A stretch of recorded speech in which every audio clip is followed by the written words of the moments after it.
una pregunta fuerte que sí me hice, como te dice, dos, tres veces, de realmente darle forma y sentarme un rato a reflexionar en qué consiste el impacto que voy a aportar cuando vuelva. Les presentamos a nuestro primer invitado de Perú Abroad Community Series, Franco Mozo, ex CEO de Enseña Perú, máster en educación por Harvard y candidato a PhD en University of Toronto.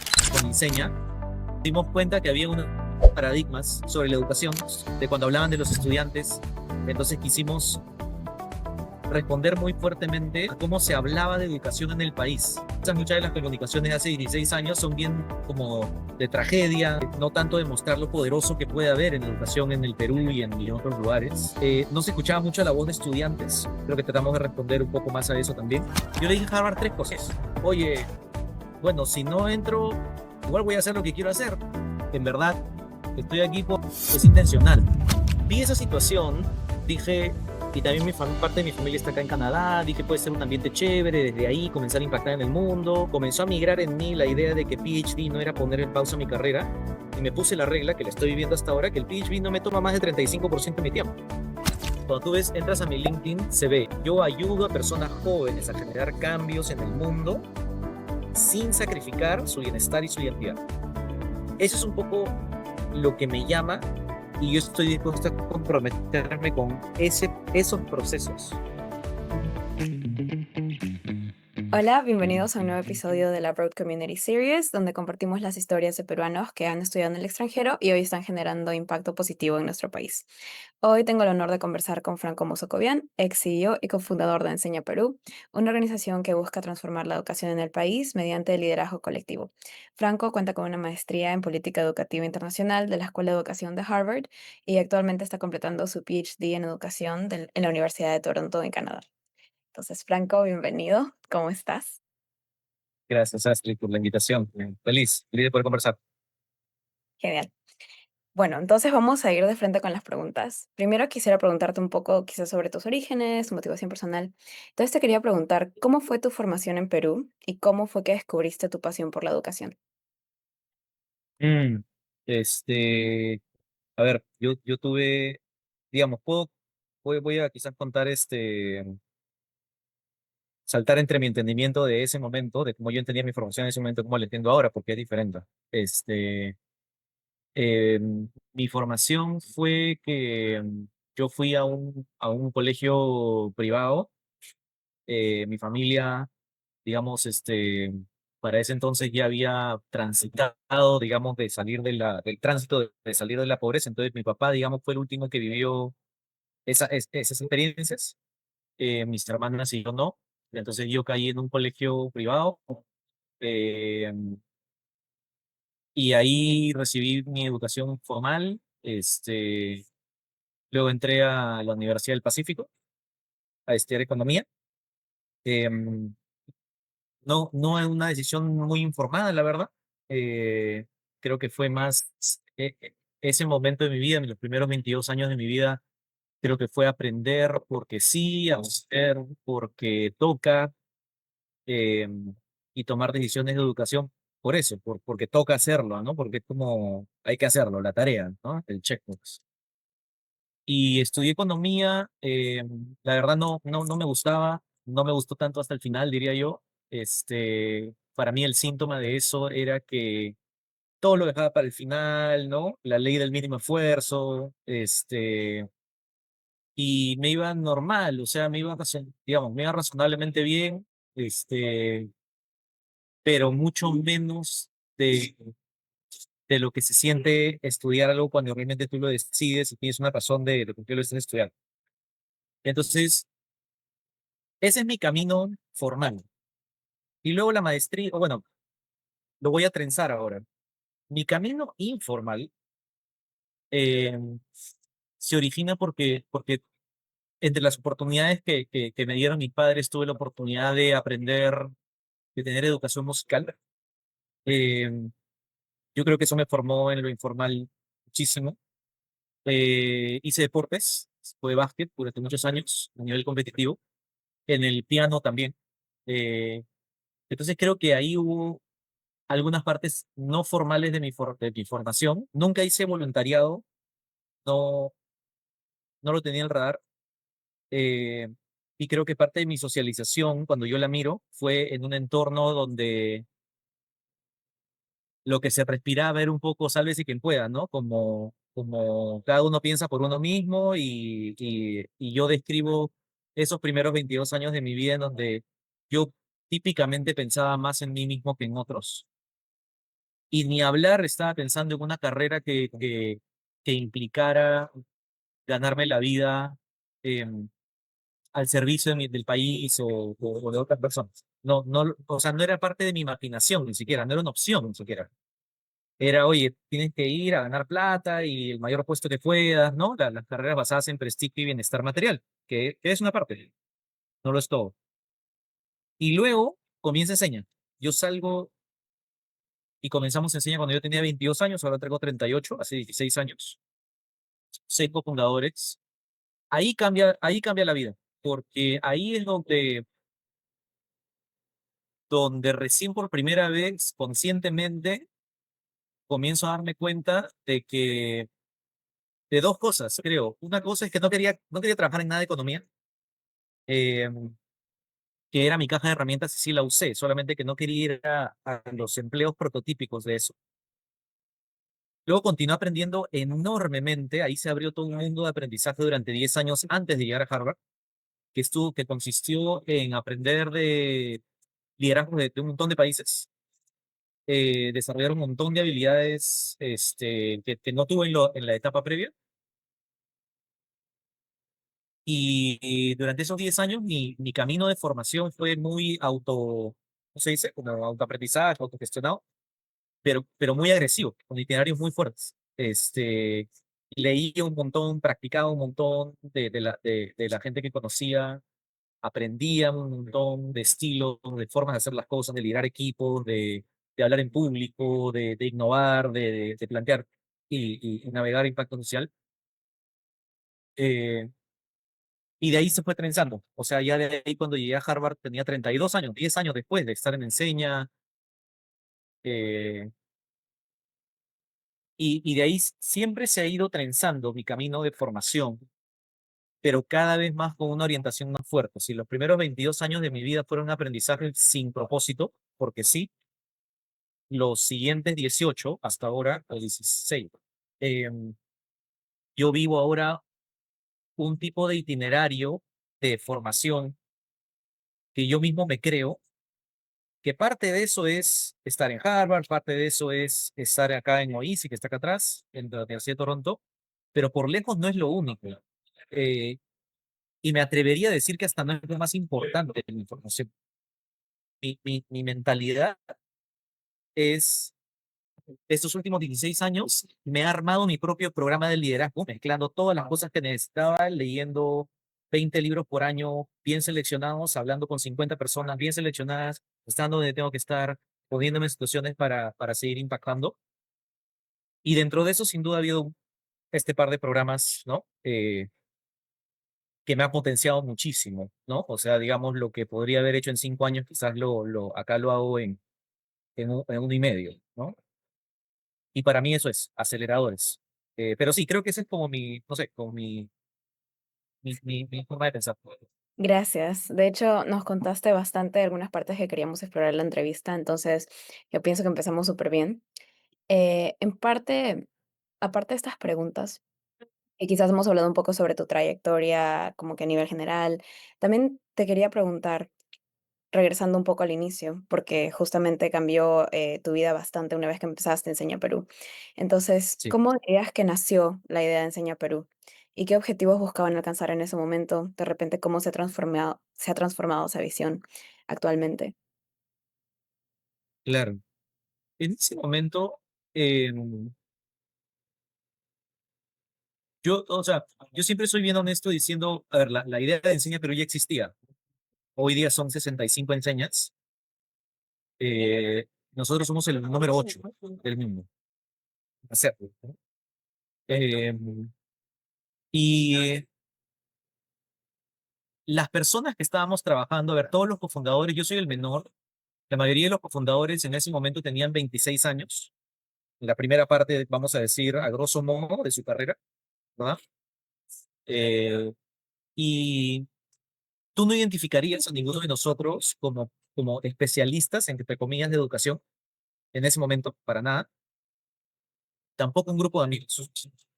Eh, Diría que dentro de eso, eh, yo estaba en el lugar correcto, con las personas correctas. Tres de mis cofundadores vieron la idea unos meses antes, comenzaron a pensar en la posibilidad de que podía existir una Enseña Perú, porque lo habían visto en otros países, en India, en Chile, en Inglaterra, en varios lugares, en 7 lugares diferentes. Y y se conformó el primer equipo y el primer CEO, porque yo soy el segundo, Álvaro, el primer CEO, yo justo estaba trabajando con él y tenemos una amistad, ¿no? De muchos años. Estaba trabajando con él y Enseña Perú era uno de 5 cosas que estábamos haciendo, o sea, ni siquiera era el protagónico. Era como, bueno, apareció esto, esta idea, ¿no? Y yo iba a venir a Canadá, yo era residente canadiense, tenía la ciudadanía, ¿no? No la ciudadanía, pero digamos camino a, ¿no? Y, y yo creo que o sea, yo creo que al inicio lo que marcó la diferencia era que sí se alinearon las estrellas en términos de la combinación de personas que éramos. O sea, había una mezcla de gente hiperdisciplinada en nuestro equipo inicial, ¿no? Gente hiperdisciplinada, pero que, no sé, creíamos en una idea que parecía súper razonable de, de que, claro, el desafío es tan grande que necesita toda o sea, el desafío educativo, ¿no? Es tan brutalmente gigante, necesita canalizar 100 veces más la capacidad de liderazgo de un país, de lo que tenemos, de lo que teníamos en ese entonces, ¿no? Eh, Esa era la idea inicial. Hay un montón de liderazgo joven que quisiera aportar de un montón de disciplinas, no tienen la forma, no es tan fácil. Entonces, ¿por qué? Porque típicamente antes o sea, las carreras clásicas, ¿no? Tenías que ser educador, o sociólogo, o psicólogo, y medio que por ahí tenías un poco más la cancha más abierta, pero no había un mecanismo fuerte como para atraer gente que independientemente de su carrera quisiera aportar y quisiera comprometerse para toda la vida con el desafío educativo de su país. Esa era la idea y no comprendíamos, yo diría, tanto de lo que implica el desafío educativo realmente en el Perú hace 16 años, ahora, ¿verdad? Sabemos un poco más. Eh, y la colectividad, creo que ninguno de nosotros pudiera haberlo sacado solo, adelante, o sola. Para mí es totalmente claro eso. Entonces, cada uno encontró la manera de hacerlo viable financieramente para sí mismo durante año y medio, hasta que nos llegó el primer salario. Eh, y, y luego con el tiempo, porque claro, esa fue la idea inicial, un grupo de personas jóvenes creyendo o sea, te comprometes, te creas la viabilidad financiera. Yo enseñaba 2, 3 cursos como jefe de práctica en la universidad y nada más, y con eso yo dije, en mi cabeza yo decía, solamente tengo que poder desplazarme y comer, mientras que hago eso, ¿no? Entonces, por eso desplazaba, comía, cada uno tenía su propia forma de hacerlo, algunos tenían unos ahorros porque ya habían chambeado 4 años, qué sé. Y de ahí, cuando ya Enseña Perú comienza a crecer muy fuertemente, eh, cambian varias cosas. Cambia el foco de dónde queríamos tener la conversación con Enseña. Nos dimos cuenta que había unos paradigmas sobre la educación, de cuando hablaban de los estudiantes. Entonces quisimos responder muy fuertemente a cómo se hablaba de educación en el país.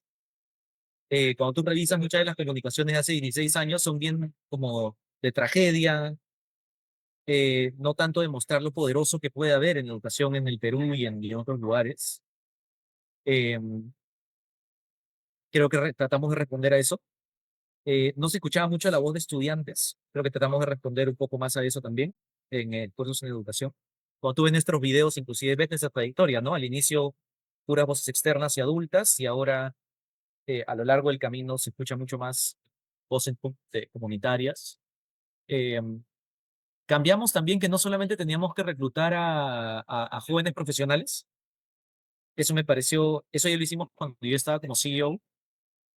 El modelo original es jalarte a gente de múltiples carreras después de que terminaron el pregrado, que entren a chambear 2 años mientras que se forman y luego continúan, ¿no? A mí me parecía eso muy limitante, porque, porque cada vez que íbamos a las escuelas, la profesora del costado, que era profesora del Estado, o la directora, o una estudiante de padre de familia, exhibían un grado de liderazgo y compromiso, en muchos casos igual o más potente que el graduado o la graduada de una universidad que estamos llevando, ¿no? Entonces ampliamos la misión, eh, y simplemente dijimos en donde estén, vamos a buscar esos liderazgos peruanos, peruanas, en donde estén, en el rol que estén, la edad que tengan, y Enseña se, digamos, como se adaptó casi por delante de todos los enseñas del mundo para poder darle la bienvenida a todo tipo de liderazgo peruano y a comenzar a ver a las comunidades no como un lugar donde hay déficits, porque a veces hablamos así, ¿no? En términos de ves una comunidad rural y lo miras como un déficit. Falta esto, falta el otro, no hay esto, no hay otro, no hay liderazgo, no hay capacidad, etcétera, ¿no? Entonces lo que fundamentalmente teníamos que poder cambiar es ir a una comunidad rural y mirarla en abundancia, mirar el potencial de liderazgo que hay, a pesar de que muchas personas digan que no, y aliarnos con esas comunidades y con las personas de condiciones igualitarias, ¿ya? Para poder ver, como ya pasa en muchas comunidades alrededor del Perú, que tienen una masa crítica de liderazgo increíble. Y finalmente, el último cambio, ese fue uno de los grandes cambios, ampliar la noción de liderazgo de enseña. Y tercero, ser mucho más ambiciosos con el cambio, porque en los últimos años que yo estuve como CEO, hay una cosa que me molestaba en general de las ONGs y del funcionamiento de Enseña mismo, y comencé a decir públicamente con mi equipo y en general, que es que hay muchas organizaciones que pueden vivir décadas sin generar un impacto real. Eh, y es duro escucharlo, pero hay muchas así. O que tienen un impacto muy específico, un grupito de personas, etcétera, eh, pero que no se suman a tratar de cambiar cosas más grandes, ¿no? Entonces, el último cambio, eh, la última ambición de Enseña Perú que está corriendo ahora es la ambición de armar coaliciones en provincias enteras donde van 20.000, 30.000 estudiantes, donde no todos los estudiantes son impactados por Enseña Perú, y que junto con las organizaciones de base realmente en una provincia donde por 30 años 1 de cada 10 niños aprende a leer, eso se cambie a 6 7. Es de lo más difícil en educación, pero un poco así terminé mi periodo como CEO, siendo que ya no me hacía sentido a menos que realmente podamos ayudar a catalizar un sueño de esa naturaleza que ocurre, o sea, son menos de 10 casos, creo, en el mundo que han hecho eso en una provincia, ¿no? Porque es complejo. Este, no sé, estas han sido algunas de las evoluciones de Enseña, eh, y creo que responden a nuestros valores. Siempre nos hemos pegado a nuestros valores para retarnos a nosotros mismos y amablemente, pero con convicción y con humildad, retar al país también, eh, para, para, para hacerlo por diferente. Bastante poderoso, definitivamente muy innovador cambiar el foco de atención de déficit a cuánta como cuánto se puede aportar desde esta comunidad y también súper poderoso el hecho de poder cambiar las expectativas de liderazgo, de repente voces más adultas, un poco más de autocentrismo, a justamente también incluir la voz joven, ¿no? Que es justamente lo que potencia tanto y justamente es lo que buscamos hacer, ver ese potencial en la población juvenil, poder conectar ese talento peruano joven con otras oportunidades que los van a hacer desarrollar más. Entonces, gracias por esto. Me gustaría saber de repente un poco, quizás ligando esto a tu experiencia en Harvard, ¿cómo dirías que esta formación, estas oportunidades, estas discusiones que pudiste encontrar de repente discutiendo estos temas en el extranjero, contribuyeron también a que pudieras desarrollar estas estrategias en Enseña que te llevaron a Sí. estos súper geniales resultados, ¿no? En la comunidad educativa peruana? Sí, mi caso fue particular porque, eh, Yo no quería ser CEO, o sea, la primera cosa que le dije al directorio cuando me lo propuso, me acuerdo, nunca me voy a olvidar, cuando me hicieron pasar a la reunión y me dijeron que queremos que sea el CEO, y yo le dije como, o sea, ¿cómo es esto una buena idea, no? Y bueno, me explicaron desde la sabiduría de los miembros de nuestro consejo, por qué podría darme una chance, pero ¿por qué esto es relevante? Porque yo le dije, ya, bueno, estaré pues 3 años, 4 años, ¿no? Y de ahí ya, o sea, en mi cabeza creo que tenía una idea diferente de los tiempos que toma, ¿no? Ahora tengo una idea diferente de qué tipo, de cuánto toman los cambios, ¿no? Es como virar un barco grande. Imagínate una provincia, imagínate una organización, etcétera. Haces cosas hoy día, o sea, haces cosas hoy día, tomas una decisión hoy día y de repente los cambios se ven en 3, 4 años. Entonces uno tiene que estar consciente de esos plazos, de cuando generas impacto social, más allá del impacto de corto plazo, ¿no? De un proyecto más específico. Eh, ya, ¿por qué digo eso? Porque llegaron los 3, 4 años y le dije, bueno, ya me voy, pues, ¿no? No tenía ninguna intención de amarrarme, ¿no? Al cargo. Entonces el directorio me propuso, oye, anda y regresa, porque sí queremos que sigas acordando, ¿no?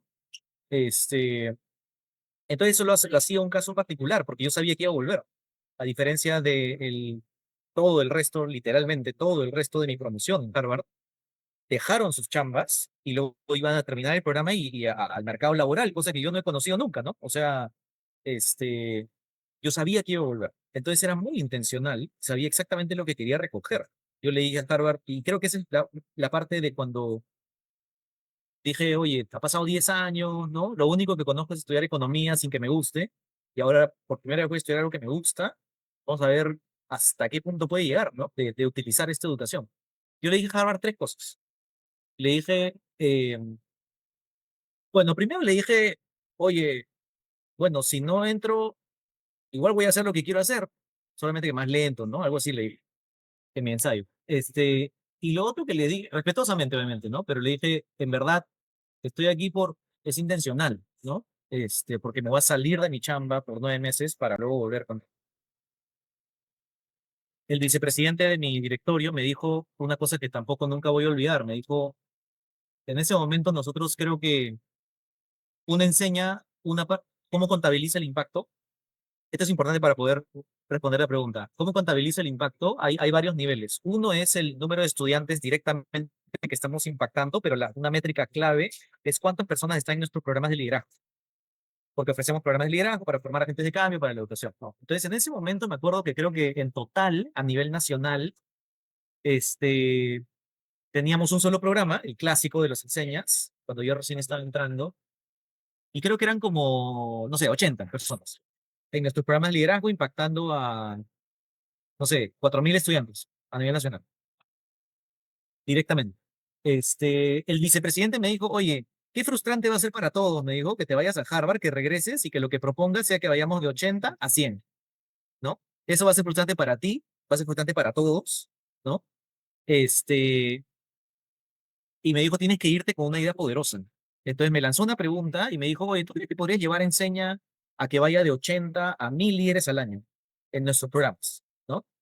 Y eso sería como ser como, digamos, de los enseñas más grandes del mundo, ¿no?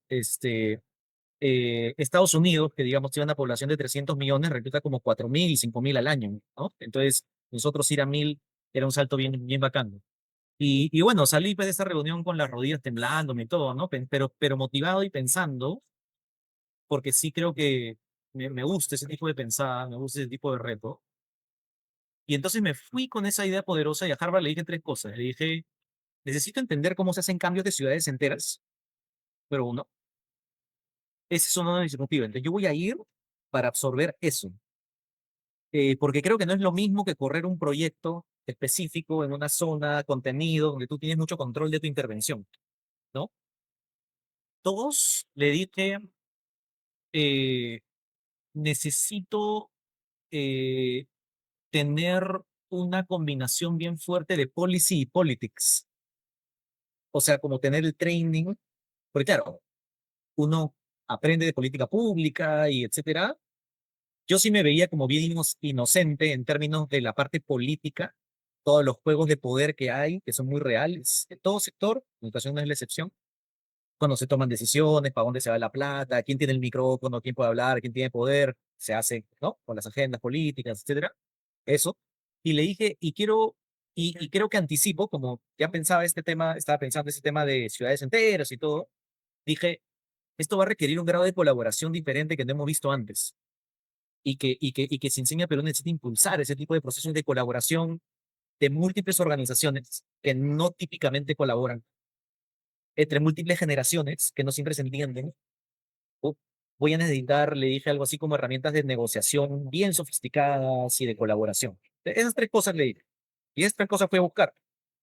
Entonces, eh, llevé el curso de Policy, llevé el curso de Politics, llevé el curso de negociación en contextos intratables, se llama, o las negociaciones más duras del mundo.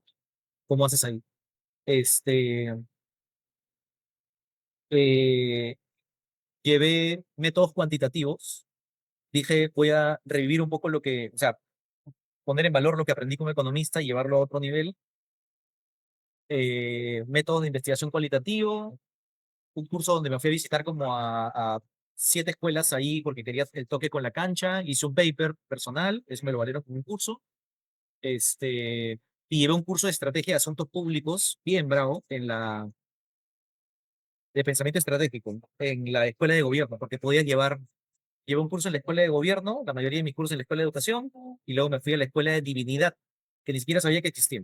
Ahí llevé el curso de negociación, que era diferente de todos. Yo siento que me llevé, eh, sí soy bien diligente, o sea, yo salí de eso con un nivel de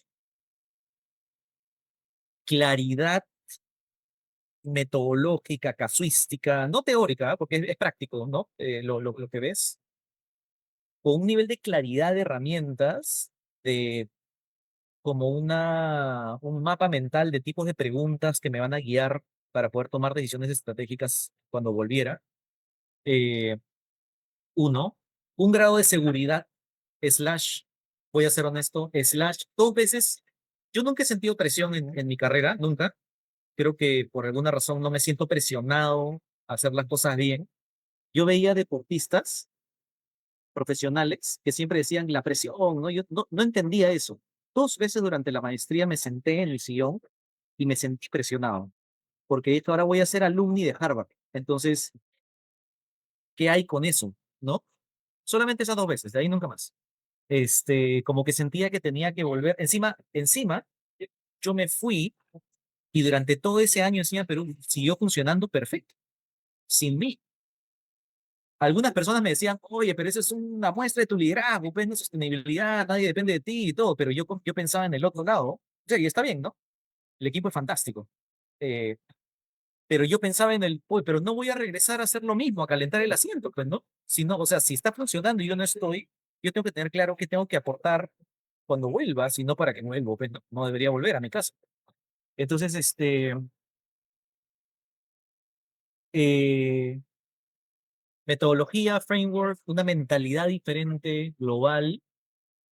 Eh, de hecho, hice patas o sea, hice patas de mi promoción, pero sobre todo me aseguré de tener como 5 relaciones bien plasmadas saliendo de la universidad con profesores. Eh, este, y eso fue bien potente, porque con un par de profesores, que además luego me escribieron las cartas para estar acá, conversaba una vez al año, y a uno, por ejemplo, a Fernando Reimers, que es como un mentor para mí, que sigue enseñando allá, me habilitó a poder escribir, a poder entrar en el ritmo de comunicar mis ideas. Y creo que eso llevó mi carrera a otro nivel y a otros niveles de exploración, digamos, en el sentido de que podía poner cosas en acción, pero también impactar en el mundo a través de contribuir ideas que tenía, pero no sabía cómo sacarlas al mundo. Entonces escribí capítulos de libros después, ¿no? Eh, no sé, y eso fue. Creo que así organizo relaciones, que luego ha sido de reciprocidad. Nos ayudamos mutuamente y abrir puertas mutuamente. Las herramientas, la confianza, slash un poquito de presión, saludable, creo yo, y, y una noción de una pregunta fuerte que sí me hice, como te dice, dos, tres veces, de realmente darle forma y sentarme un rato a reflexionar en qué consiste el impacto que voy a aportar cuando vuelva. Em, sí. Hay otra cosa con la que salí como con, en promedio, como 5.000 papers que creo que no voy a leer nunca. Me bajé toda la biblioteca de Harvard, la bajé y la tengo en mi Google Drive. Y luego dije, oye, pero, bueno, en fin. Pero también tienes acceso, ¿no? Como durante el tiempo que estás ahí tienes acceso a cosas que, PDF que cuesta $100, pues, ¿no? Qué locura, ¿no? Eh, y sí creo que eso vale, ese conocimiento al final luego o lo inviertes o ya ves tú dónde lo consigues, ¿no? Definitivamente súper, súper potente. Entonces, ese tiempo en Harvard, no solamente, veo que no solamente ayudó muchísimo en tu visión de enseña, sino que también de repente en cómo ves challenges y cómo ves cómo hay que progresar. Me encanta mucho esta idea de que, pucha, si es que está funcionando sin mí, entonces tengo que regresar y demostrar que por algo estoy allí, ¿no? Entonces, muchas, muchas gracias por eso. Ahora me gustaría preguntarte también, continuando un poco en esta línea de como que oportunidades e instituciones, de que después de esa trayectoria en Harvard, después de esto, este último tiempo como CEO en Enseña Perú y donde implementaste muchas cosas antes de salir, eh, ¿qué dirías que te llevó a esta siguiente etapa en tu desarrollo académico en la Universidad de Toronto? Mm, Ahí es una buena pregunta. Creo que ahí hay dos cosas que se trenzan, que es que eh, son los gorros, digamos, profesionales, familiares, ¿no? Que creo que sí, es difícil para mí poder expresar a los 22 años, porque a los 22 años no estaba casado, no tenía una hija, ¿verdad? Eh,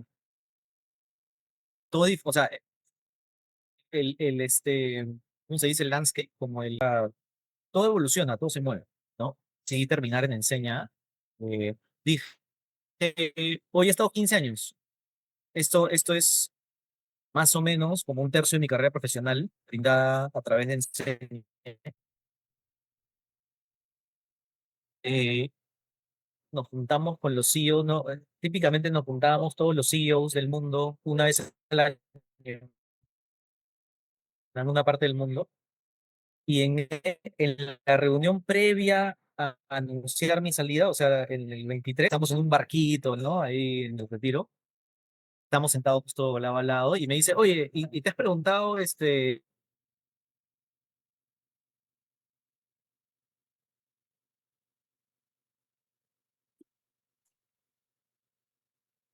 y Ujú, con, con Tomás,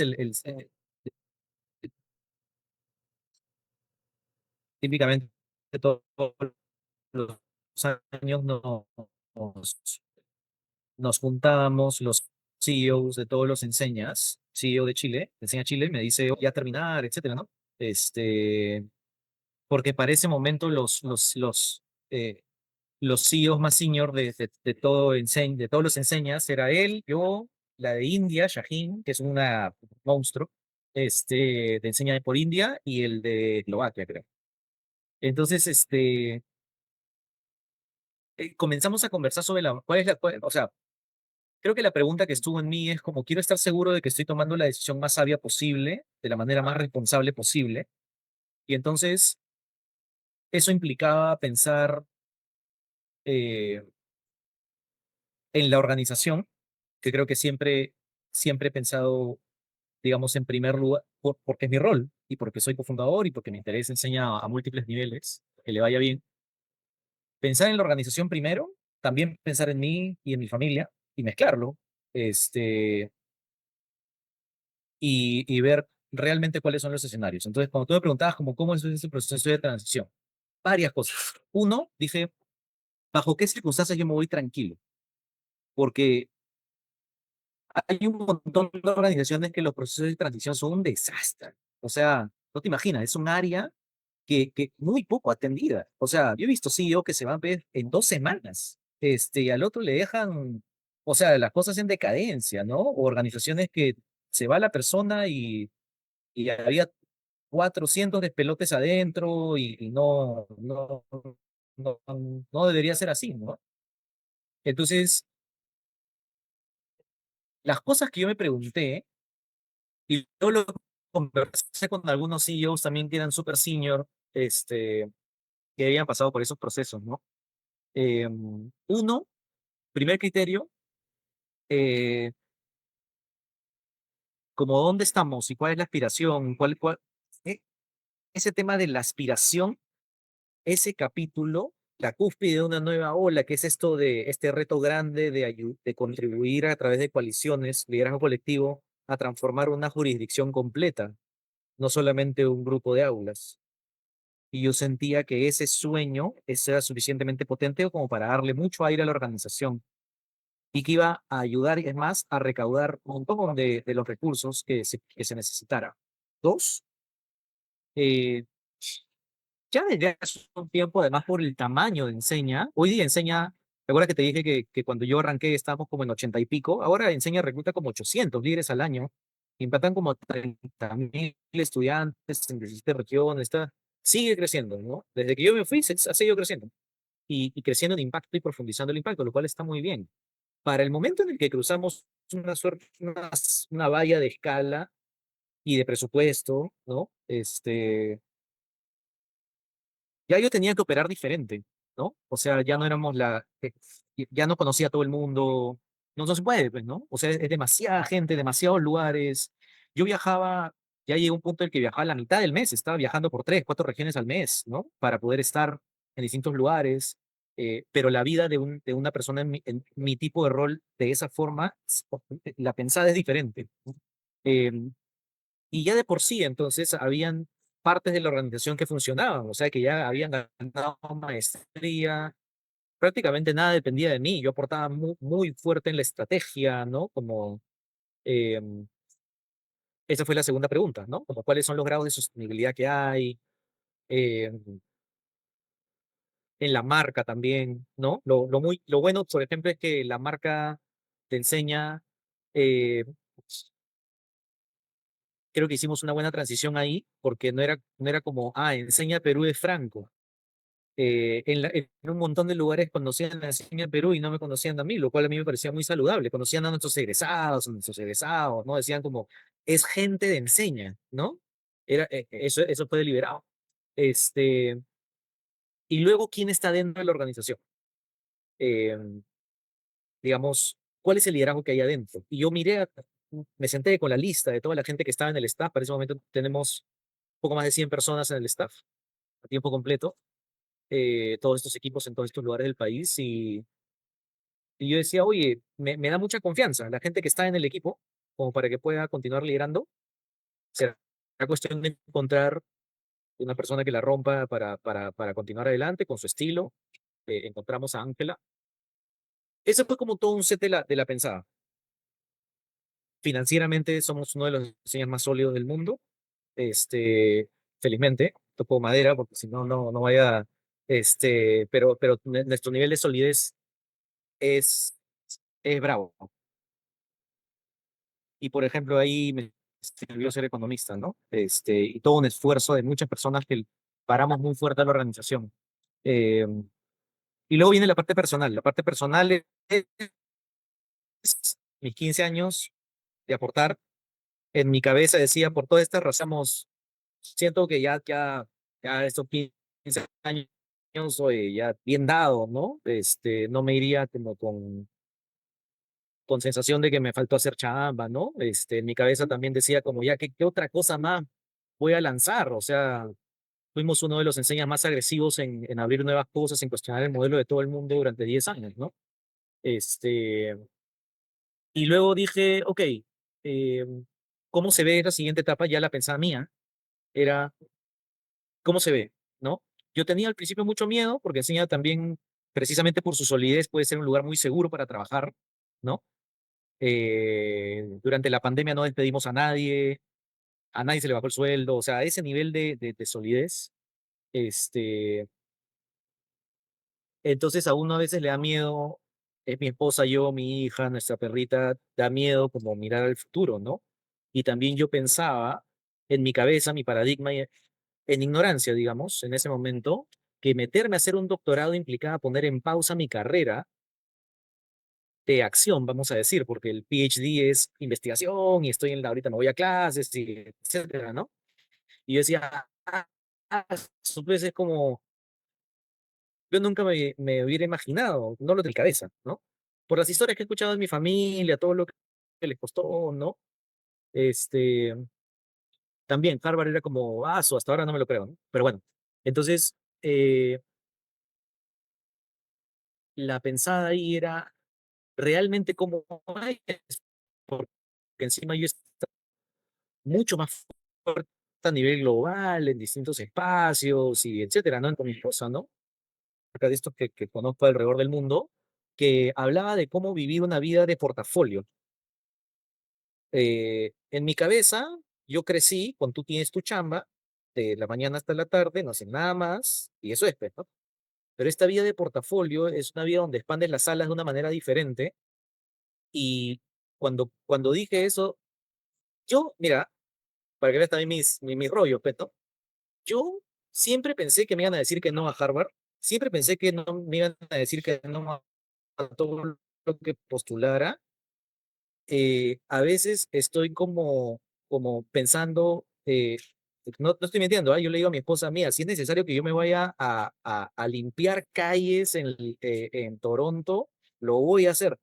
Y mi esposa me dice, qué demencia, ¿no? O sea, como cree algo en ti mismo, pues, ¿no? O sea, este, y, o sea, como la sensación de que nadie me va a contratar, cosas así, ¿no? Son miedos, pues, ¿no? Que vienen de hace mucho tiempo. Y creo que eso me hace también esforzarme muy, muy fuerte, ¿no?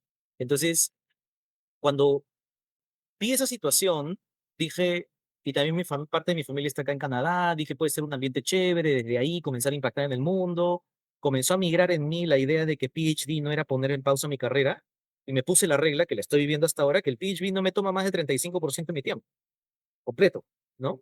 Y luego poco a poco comencé a dejarle saber a personas y comenzó a armar una vida de portafolio. Yo trabajo para 5 organizaciones alrededor del mundo ahorita, ¿no?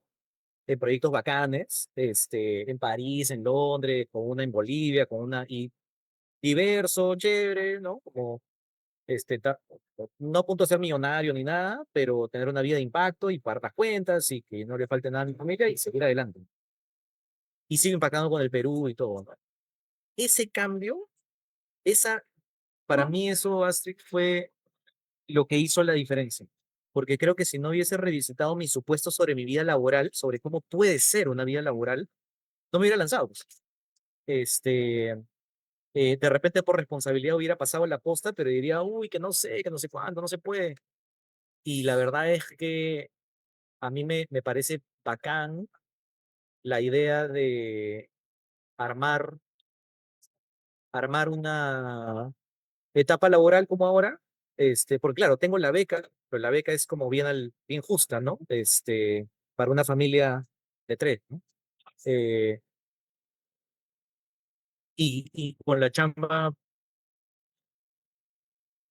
me manejo y siento que no he perdido ni un pasito de lo que yo quería retener de acción, ni de liderazgo de opinión a nivel mundial.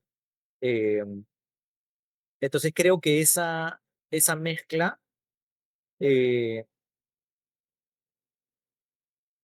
y también de repente decir como, bueno, mi esposa es de otra parte del mundo, del Líbano, eh,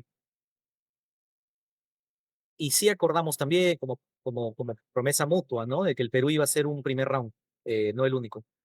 Entonces este es un segundo round que estamos viviendo. Yo estoy casado 14 años y esa noción de que en verdad,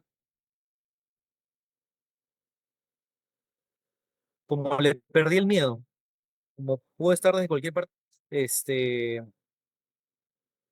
y que se puede tener esa vida de impacto, eh, como con ciertas costumbres de relacionamiento y de estar donde hay que estar. Qué poderoso, Franco. Realmente me llena muchísimo de inspiración escucharte con todo, o sea, la manera en la que piensas aportar al mundo y cómo es que lo tienes súper organizado. Es sin duda impresionante. Y simplemente para cerrar, te quisiera preguntar, ¿qué dirías que sigue para ti en estos próximos años? ¿Qué se viene en tu objetivo de aportar al Perú? Yo sé que también vas a aportar al mundo, pero ¿qué sigue en ti con tu misión con Perú? O Perú, Perú está explorando, creo que la, eso creo, esa pregunta creo que ha sido el centro, todavía sigo en evolución, pero puedo decir dónde estoy ahorita en el proceso. ¿Por qué? Porque como por 15 años he tenido el paraguas de Enseña, esa pregunta me la hacía, pero no me la hacía porque estaba en la misión de Enseña, entonces yo innovaba dentro de la misión de Enseña, ¿no? Y luego cuando salí de Enseña, dije, oye, a ver, digamos, si tú lo pones en temáticas, ¿no? Para mí es bien importante como poder describir el tipo de impacto que quiero hacer. Creo que eso me ayuda a mí a tomar decisiones de cómo trenzar mis itinerarios de formación formal e informal, ¿no? Porque, o sea, a qué cosas decirle sí, a qué cosas decirle que no en términos de chamba, de dónde estoy, a qué conferencia voy, ¿no? Todo eso para mí personalmente se aclara si es que yo tengo una noción medianamente clara hacia dónde estoy yendo en términos de impacto. Pero cuando salí de Enseña, la riqueza de la experiencia encima de ser CEO, que quiere decir que no ves un solo programa, ves muchas cosas, ¿no? Dije, bueno, mi experiencia ha sido desarrollo de liderazgo, desarrollo de currículo, eh, toma de decisiones con data, inteligencia artificial, con docentes, con estudiantes, con directores, política pública, etcétera, ¿no? Entonces eh, había como un panorama más expansivo de cómo me hablaba mi experiencia previa. Había visto muchas cosas. Y yo tenía que ver dentro de mí qué era lo que realmente más me había movilizado dentro de todo. ¿Por qué? Porque ahora ya sin el paraguas te enseña para poder, como ancla para poder tomar las decisiones de qué es lo que voy a hacer eh, desde ese puesto. Ahora soy yo, ¿no? Y cuáles son esas categorías de impacto donde, que a mí me llaman. Eh, y ya también con un horizonte de tiempo diferente, ¿no? Porque en mi cabeza, cuando tú me preguntas eso, yo pienso en mi siguiente década, porque siento que se va a pasar así rápido. Entonces, y mi lógica no es tanto mi lógica personal es menos de hacer proyectos específicos, mi lógica es de construir cosas que toma construir, como movimientos sociales, como redes de personas, ¿no? Etcétera.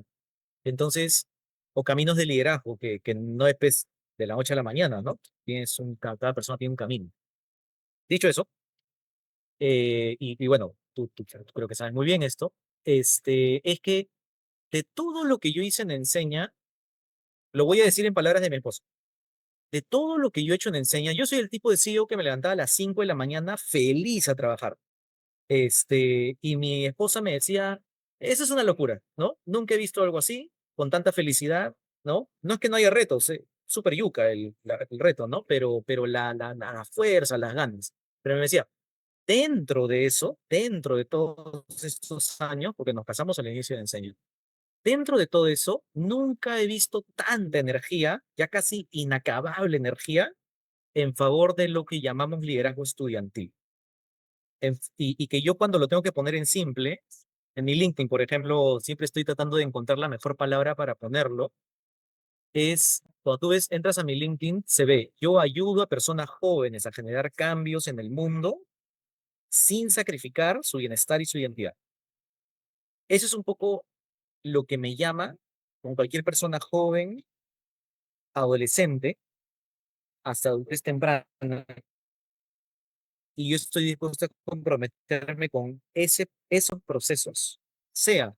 Y si te das cuenta, como mi tema no es quiero trabajar acá, quiero trabajar allá. Para mí eso no me funciona, no me parece la pregunta correcta, que si quiero trabajar aquí o allá, o no, el internship o lo que fuera. Nunca pienso en lugares de trabajo. Lo que pienso es el tipo de cambio y sé que hay millones de adolescentes, uno, en el mundo y adultos tempranos, que su vida está desprovista de propósito, eso lo sé, la data lo dice también. Esa es la situación más compleja, ¿no? O sea, y estudiantes que voy a ir hasta lo más duro de lo que estoy de lo que me estoy preparando, hasta lo más duro de los estudiantes que están considerando quitarse la vida. Es de lo más duro que puede haber. Y hay miles de personas de esas edades que están desde ese extremo, pasando por quiero hacer, no sé cómo, nadie cree en mí, ¿no? Pasando a estudiantes que están haciendo cambios increíbles a edad temprana, enriqueciendo su vida de esa forma o aportando al mundo, pero sufriendo el efecto de compararse con otros, de los rankings, del que tiene la medallita más, ¿no? Hasta los estudiantes de esa edad que están en una trayectoria de poder entregarse a un propósito, estudiar eso, trabajar en eso, etcétera, con libertad, ¿no? Con autodeterminación. Ese es el tipo de impacto me gustaría poder durante, no sé, los mínimo los próximos 10 años, pero seguramente va a ser más, que poder enchufar ahí mi investigación, mi tiempo de research, de investigación, mi tiempo de liderazgo de proyectos directamente, mi tiempo de liderazgo de opinión. Ahora voy a sacar, por ejemplo, un reporte que va a viajar a nivel mundial sobre esto. eh, Mi tiempo y simplemente, y mi tiempo y punto, mi tiempo pasando con personas jóvenes al servicio del objetivo de que millones de estudiantes pasen de la izquierda, digamos, de lo más duro que puede haber para un ser humano, hacia una vida con propósito y bienestar y centrado en estas edades. Yo sé que la educación inicial, por ejemplo, no es lo mío, la infraestructura no es lo mío, enseñar matemática no es lo mío, ¿no? Lo he visto cuando enseño, pero no es lo mío. Y entonces, si eso implica asesorar, por ejemplo, ahorita estoy asesorando una organización en Bolivia que está sacando su primera iniciativa de ese tipo de liderazgo estudiantil. También estoy apoyando al Perú y eh, todos los días hablo con estudiantes peruanos de cómo podemos hacer que más jóvenes estén en esa trayectoria, si es que lo desean. Eh, y un poco ese es un poco cómo lo estoy pensando. Eh, lo que hago para orientarme es que, uno, toda mi marca personal, digamos, está orientada, estoy girándola, ¿no? Hacia eso. eh, Porque la gente tiene que saber qué tipo de impacto quiere hacer, pues si no, no te va a llamar para, o sea, el primer problema es que la gente no sabe para qué llamarte, ¿no? Entonces, así no salen las cosas. Entonces, yo hago chamba en eso, asesoro, escribo, investigo, me voy a eh, una suerte de pequeña ola que las cosas van llegando. Y sí siento que obviamente cuando termine el doctorado va a ser un punto de inflexión porque ya no voy a tener ese tiempo, ¿no? Invertido. Entonces ese 35-40% voy a tener que decidir hacia dónde lo llevo, ¿no? Que puede ser otra organización, ¿no? Más especializada en esto, o vamos a ver. Pero creo que es en una orientación. Perfecto. Muchas gracias, Franco.